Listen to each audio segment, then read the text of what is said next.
What's up, Movie Geek Griff here, tackling episode 2 of Black AF.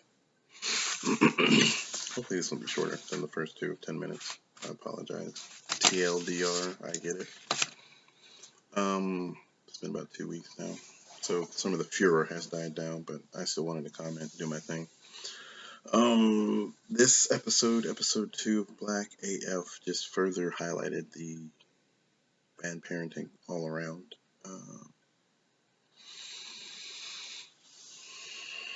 The teenager, the one making the documentary, she's like doing basically mom's job in the morning. Rashida Jones, her character, was oversleeping. Dad didn't know what school they went to. Um, Mom and dad both gave one of their kids the day off because the kids at school didn't know it was his birthday and didn't do anything for him or something. I don't know. It's this generation of entitlement that people have to care about what you think. Again, I'm Gen X, so I was one of the last hardcore generations that I didn't expect anything. I don't try to put people out of their or make people feel bad because you don't notice me over here. I don't care if you don't notice me. I don't know, but these kids today in this generation, millennials, post millennials, Generation Z, Y, and Z, I don't know. We gotta have, if you don't pay them enough attention, they're just bummed out and safe space and all these little buzzwords, catchwords that people, I don't know, we didn't need that. Gen X for life. Anyway, yeah, the kids, he wanted to let him stay at home because he was bummed out because the kids at school didn't know it was his birthday and didn't like shower him with adoration, adulation. I don't know, but it's like, really, you letting the kids stay home for that? Those trophies for participation. I don't know. Anyway, um, kid drug use is fun apparently. Kenya Barrett and the wife Rashida Joya they didn't have to, but they went to some kind of like EDM drug fueled ceremony party shindig out in the desert or something. Of course, they did drugs back in their day and they were talking about it, but they were talking about it in front of the kids. They have to in front of the documentary daughter if they want, full transparency, but they were a little glib about it, a little cavalier, a little, yeah, we did drugs. Like, okay. And maybe that's the generation before me, baby boomers or whatever, they did the drugs, flower 60s, 70s, flower child, whatever. That's okay. I've never done drugs myself. I'm in the military, so I haven't been able to have the pleasure. But anyway, I still wouldn't talk about it in front of my kids. Drug deals on the street corner. Oh, they meet up with some Armenian dude or something, and it's a weird kind of drug deal going on. That little part was funny, but me myself, again, this episodes are striking chords with me because Kenya Barris as the dad doing so much financially for a family that doesn't seem to care. It's like that really chaps my hide. But as a dad with 3 kids, 3 daughters, um,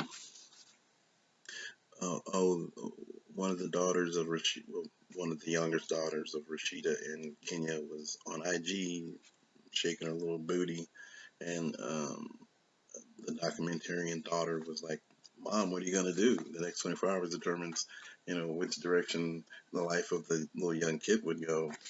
But like I said, dad of 3 daughters, making light of IG posts and the way dudes are just like not trolling, like hunting ground for young girls who are just kind of carefree. Let me put myself out there on the internet, and it's like, I'm a dad. I'm like, no. And Rashida was like, oh, they're just having fun. The mom's, oh, they're just having fun. It's like, is it though? Because there are predators watching, and certain kids aren't, what's the word? Prudent about their security settings, and they may have their geotagging and metadata on, so these little crazy predator hacker people can track them down. it's not something to be made fun of, but they made light of it. Not cool. But the daughter went into it with her mother about how society views black women. The wife had said something about always doubling down, even if you're wrong. I mean, that's some Donald Trump crap. That's some, even when you're wrong, double down. That's what she does in relation to her husband. And I'm just like, what the hell? What the fuck kind of advice is that? That's she's advice she was giving her daughter. I'm just like, I hope women don't do that. Just, you're wrong. You know you're wrong, but keep doubling down. That's not good relationship advice. But whatever. Again, there was more language exchange, foul language cursing between the parents and the kids at the festival when they met up. Oh, you're here? What are you doing here? What are you doing here? I can be here. I'm an adult. What are you doing here? Oh, you're such an asshole. You're just a dickhead. And I'm like, who are you talking to like that? Are you crazy? I have created you. I created you. Mother housed you. I created you. But that's just like, you can't be talking to any old kind of way to your parents, man. If you're in the wrong. Um,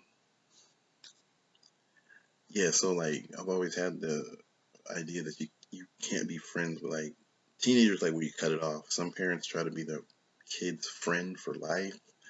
I don't, me myself, in my opinion, I don't think you can be your kid's friend for life. You can be their friend from like 0 to 12. And then when they hit 13, with the hormones in high school and society and social media, you gotta be a parent. Still be a friend, but we ain't gonna hang out and do friend type stuff. You're a teenager, I gotta prepare you for college and beyond. The friend time is done. It's a serious brass tacks now. Okay, you need some of the stuff I might let you get away with from 0 to 12, preteen, tween. I'm not gonna let you get away with anymore because it's serious business from teenager on, especially with black dudes and black women, because society holds them in too high a regard or looks down on them. So you got to be ready. But yeah.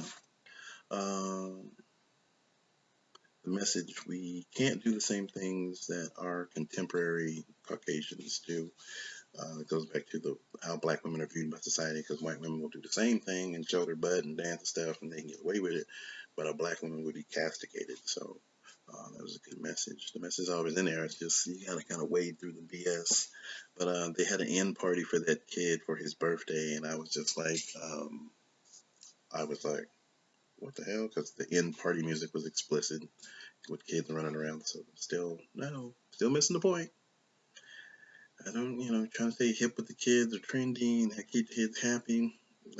That's fine, but it's going to be edited happy and edited trendy when their song is playing. We're not playing Meg Thee Stallion and The Baby for kids because they listen to it when they're not within earshot of parents or at school or on the bus or whatever.